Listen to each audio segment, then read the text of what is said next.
All my life, I tried to be a patient woman, a good wife, a generous stepmother. I believed if I kept my head down, worked hard, stayed kind, that would be enough. That someone somewhere would see the quiet way I gave my days away and call it love. But on my 58th birthday, my husband walked into our kitchen with another woman by his side, his ex-wife, of all people, and told me to make up the guest bed. He said it like it was the most natural thing in the world. Marlene, he said, setting her suitcase down like it belonged there. Claire's just had a procedure. Nothing too serious, but she needs a place to rest. It'll just be for a while. I stared at him, at her, at the way she stood there like she still knew the layout of my home, like nothing had changed in 30 years. Her coat was designer, her perfume too strong. The same brand she wore when I first met Greg, back when I thought I was walking into a new life, not filling in where someone else had left off. She'd take the master, Greg said, already moving past me. There's more space, and you're better with caregiving stuff. You can take the guest room. He smiled like he was offering a logical solution. Like this wasn't the home I'd spent 15 years pouring myself into. Like this wasn't the kitchen where I taught myself to make his favorite casseroles from scratch. Like he hadn't just dropped his ex-wife into my life like an overnight delivery. I didn't yell, didn't cry. I just asked calmly, Greg, do you even remember what today is? He blinked, confused. Is it a Tuesday? What do you mean? Claire shifted uncomfortably beside him. Her eyes darted from the polished wood floors to the fresh daffodils I placed on the table that morning, hoping someone might notice. It's my birthday, I said. You didn't forget. You just never thought it mattered. He had the audacity to chuckle. Come on, Marlene, don't be dramatic. Claire's not here to ruin anything. She just needs help. I wanted to scream. Instead, I looked down at the scars on my hands. The ones I earned scrubbing tiles, painting walls, sewing curtains by lamplight. I remembered the years I worked weekends at the library just to save up for the sunroom Greg always said he'd build but never did. I built it. I did the work. I made this house a home, and now he was giving it back to the woman who had left him when things got tough. I watched as Claire wandered into the living room, running her fingers along the mantel like she was dusting off old memories. I stayed rooted where I stood, feeling like a guest in my own house. Greg leaned in and said, Let's not make this awkward, okay? Just be the bigger person. I bit the inside of my cheek until I tasted blood. Be the bigger person. I've spent my whole life being the bigger person, swallowing things down until I could barely breathe, carrying everyone's weight like it was mine to bear. That night I made dinner. Chicken pot pie, his favorite. I served it on warm plates. I even lit a candle. I watched as Greg served Claire the first slice. Watched as she laughed. Remembering something from years ago, neither of them noticed I hadn't sat down. Neither of them asked if I was okay. Neither of them said happy birthday. And that's when I knew something was about to change. Before we jump in, tell us where you're tuning in from, and if this story touches you, make sure you're subscribed, because tomorrow I've saved something extra special just for you. The next morning, Claire was already in the kitchen, wrapped in my robe, sipping coffee from my favorite mug, the blue one with the little chip on the handle. She looked up and smiled like we're old friends meeting for brunch. I hope you don't mind, she said, gesturing toward the mug. Greg said I could help myself. I stood there, still in my nightgown, the chill of the floor seeping up through my bare feet. My throat felt tight, but I said nothing. I just nodded, turned around, and walked back to my room. The guest room. It was barely big enough for a twin bed and a narrow dresser. I'd used it for sewing, reading, quiet things. But now my sewing table was gone, shoved into the garage to make room for Claire's needs. And when I opened the dresser drawer to unpack my folded clothes, I found a pair of Greg's socks. Still there, like some small piece of him had already moved on. I tried to breathe. I tried to make it make sense. But it didn't. Later that afternoon, I found myself folding Claire's laundry. Her silky nightgowns, her delicate blouses, all smelling faintly of roses and some expensive detergent I couldn't name. I wasn't sure how I got there. It was like my hands had gone on autopilot. I caught a glimpse of myself in the hallway, mirror holding her clothes like they were mine to care for. Like I was the maid. For the first time in years, I felt something crack. Not break, not shatter, just crack. Greg wasn't cruel, not in the way some men are. He didn't shout, he didn't hit. But his kindness came with conditions. His affection. Headstrings. And Claire knew just how to pull them. She'd make little comments at dinner. Greg always loved my meatloaf. You know, back when he still ate red meat. Or this chair used to be in our old living room. Did you find it, or did Greg keep it all these years? Every remark was a little thread tugged loose from the fabric of my life. And Greg, oblivious or willfully blind, just laughed along. One night, I heard her coughing. Greg was asleep, snoring softly beside me. Claire's door was cracked open. I stood in the hallway, listening to that dry, pitiful sound. Until it stopped, I didn't go in, not because I didn't care, because I realized I'd been caring too much for too long. And not one person had ever stopped to ask how I was doing. Still, I made her tea the next morning. Because that's what women like me do, we keep the water boiling. Even when we're the ones burning. It wasn't until Thursday that I found the bank statement. It was in the kitchen drawer, one of the ones Greg never locked because he never imagined I'd look. But something told me to open it. There it was. Line after line of transfers. Small ones at first, then larger. Steady payments from our joint account money I had contributed to. Saved for, managed, going straight to Claire for nearly 5 years. I couldn't breathe. 5 years. That meant Greg had reconnected with her long before her accident. Long before she showed up at our door. Long before I gave up my sewing studio to give her a place to recover. And the house? The house. I spent the last year renovating. The sunroom I built with my own hands, working nights, stretching my pension like soft dough. The deed was in his name alone. He'd registered it that way while I was repainting the living room. That night, I didn't cook. I didn't speak. I sat at the kitchen table while Claire and Greg watched TV, eating leftovers I hadn't reheated. For them, they didn't notice. They didn't ask. The next morning, I packed a single suitcase. Greg saw me in the hallway and frowned. Where are you going? I didn't raise my voice. I didn't explain. I want back every cent I spent on this house, I said. And then I won out, he scoffed. Come on, Marlene, don't do this. You're overreacting. I stared. At him. You brought another woman into our home. Into my kitchen, into our bed, and you didn't even ask. She's not a threat to you, he said, as if that made it better. You're my wife, am I? I asked. Because it feels like I'm just the one who stayed. He didn't follow me as I walked down the stairs, didn't ask me to stop. He just watched like he couldn't believe I'd actually leave. But I did. Before I shut the front door, I glanced back once at the house I'd built, the life I'd mended, the man I'd carried longer than he ever deserved. Then I stepped out into the cold air, suitcase in hand. Not knowing exactly where I was headed, just knowing it was finally away from him. The apartment I found was small, tucked above an antique shop at the edge of town, but it had light, soft morning light that spilled through wide windows and landed on the floor like something sacred. The kitchen was old, the floorboards creaked, and the walls smelled faintly of cinnamon and dust, but it was mine. Entirely mine. I didn't unpack right away. I sat on the edge of the bed, still in my coat, staring at my suitcase like it might snap shut and pull me back. But the silence was different here. It wasn't the heavy kind that lingered in my old house, where people talked around me but never to me.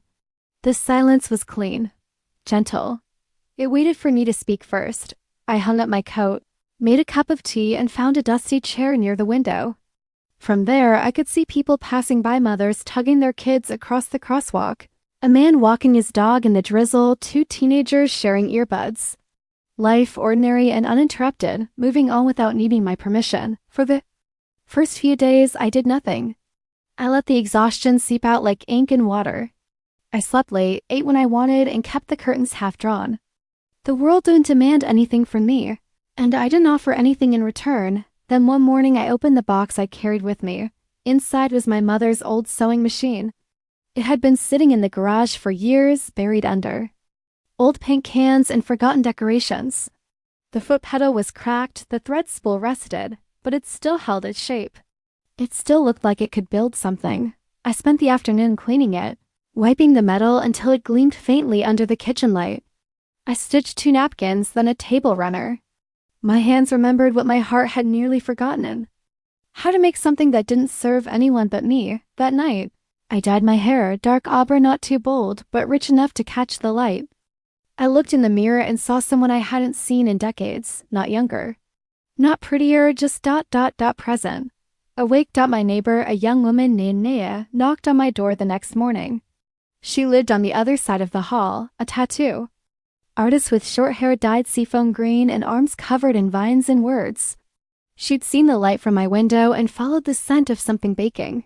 You making muffins? She asked. Banana bread, I said. Want a slice? She took two, stayed for coffee, and before I knew it, we were laughing like old friends. She told me about her cat named Lucifer, her mom who lived 3 states away, her habit of buying mugs from thrift stores that didn't match on purpose. I told her about Greg, Claire, the sewing machine, the tea I forgot to drink. You should share that, she said. Online. People would eat it up. I laughed, thinking she was joking. But the next day, she showed up with a second-hand ring light and helped me set up a profile. We recorded a short clip me hemming a dish towel, explaining how to hide uneven seams. Her cat meowed in the background. I thought it would get a few likes, maybe it got over 4,000 views. Comments poured in. Women saying they hadn't touched a sewing machine in years. Men who missed their grandmother's kitchens. Teenagers asking what kind of thread I used. I didn't know what to do with the attention at first, but Nia smiled and said, It's not about them.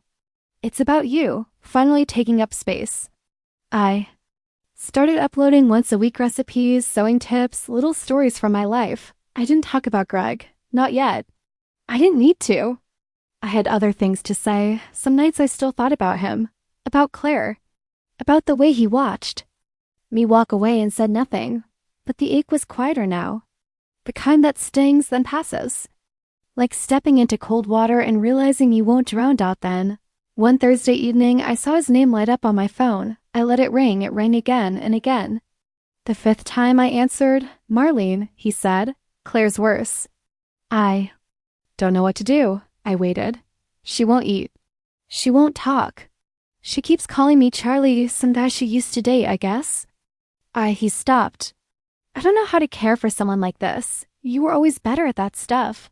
I stared at the window, at the twilight settling over the buildings. Greg, I said quietly, you didn't bring her into your house because she needed care. You brought her back because you missed the way she made you feel. Important. Wanted. Like the version of yourself you lost a long time ago. He didn't respond. You didn't ask me to help. You expected it. And when I didn't fall in line, you called it betrayal. I just thought, he said, voice tight, you were stronger. I closed my eyes. I am. That's why I left. I ended the call. There were no fireworks, no yelling. Just the quiet finality of closing a door that should have stayed locked. Years ago. The next morning, I made scones and brought 2 over to Nia's. She was watching some documentary, her cat curled in her lap. You okay? She asked. I nodded. Yeah, I think I'm finally starting to be. We sat in silence for a while, the kind that doesn't need to be filled. And for the first time in a very long time, I felt whole and polished maybe, but whole just the same. Spring arrived without fanfare. One morning I looked out my window and saw the cherry tree down the street blooming pale pink, as if it had decided overnight that life was still worth showing up for. I took it as a sign. My little apartment had begun to feel like home. I'd sewn new curtains, added pots of lavender to the windowsill, and found an old record player in the thrift store downstairs. On Sundays, I played Nina Simone while baking, letting the music wrap around the room like sunlight. The videos I posted started gaining attention, not viral in the dramatic sense, but steady. People messaged to say my voice calmed them. That my stories made them feel seen. A woman in Arizona commented, "You remind me of the mother I wish I had." I didn't know what to say to that. I just replied, "Thank you for listening." Then came the live stream. It popped up in my feed one night while I was scrolling through comments. Greg, on a street corner. Holding a microphone, behind him stood Claire, thinner now in a wheelchair, bundled in blankets like a character in some tearjerker drama. A ring light glared beside them, and a man in a blazer, clearly a hired host, spoke into the camera with artificial warmth. Folks, meet Greg Carter, a man trying to bring his family back together. I felt a chill run down my spine. Greg began to speak. He talked about regret, about mistakes, about love. He painted himself as the husband who tried to do the right thing. He said his wife me had abandoned him and a dying woman because she couldn't forgive the past. He looked into the camera, eyes glistening. I just wanted us all to heal, to be a family again. Isn't that what we all want? Claire coughed softly on cue. The host leaned in, his voice low and heavy. She's got weeks, maybe. And her last wish is simple: to make peace. I stood up from my chair and stared at the screen. My heart wasn't racing. It was steady, clear, cold. I put on my coat. When I arrived, the crowd had gathered. Phones out. Cameras rolling. People watching like it was a show because that's what he'd turned it into. A performance. I didn't hesitate. I walked through the onlookers until I stood in the center. Greg saw me and froze. The host's smile widened. Is this Marlene? He said, excitement in his voice. Folks, we have the wife here. The one this man has spoken so highly of. He held the mic out to me. I took it. For a moment, no one said anything. The only sound was the wind pushing through the trees behind us. Then I spoke. Yes, I said. I'm the wife. I turned to Greg. And no, I didn't abandon anyone. I left because I was tired of being used. I turned to the crowd. Let me tell you something. Love isn't something you prove by breaking yourself down to fit someone else's needs. It doesn't care if it only flows one way. I gave my best years to this man, years of labor, silence, patience. I carried the weight so long I forgot what it felt like to walk upright. People stopped filming. Some lowered their phones. I cooked, cleaned, forgave. I stayed when she left. And when she came back, he expected me to serve her tea in my kitchen and thank him for the privilege. Greg stepped forward, eyes wide. Marlene, please. I raised a hand. No more. I turned back to the crowd. If you want a story, here it is. I was never the villain. I was just invisible, and I'm done with that. I handed the mic back to the host, who didn't know what to say. Claire sat silently, eyes on the pavement. Greg looked like he'd been punched in the chest. I walked away, not fast, not dramatic, just steady, like someone who finally knew exactly where she was going. The next day, I posted a new video. It wasn't a rant or a response. It was me in my kitchen, stirring soup, while the sun poured in behind me. My voice was calm. After a life spent serving others, I'm learning to feed myself. And I don't just mean food. I mean peace, joy, presence, all the things I gave away like they didn't matter. I know better now. Comments flooded in. You gave me courage. I left last month. This gave me peace. My mother needs to hear this. I read every single one. Weeks passed. Then one afternoon, a letter arrived. A real one. Handwritten. It was from Claire. Inside was a single sentence. Thank you for walking away. It made me realize I could too. That night, I sat on my balcony with a bowl of soup and the city lights blinking in the distance. Nia came by with 2 paper cups of ice cream. We didn't say much. We didn't need to. I had spent a lifetime shrinking myself to fit into spaces never meant for me. Now I was making new spaces, quiet ones, soft ones. And finally I had room to breathe.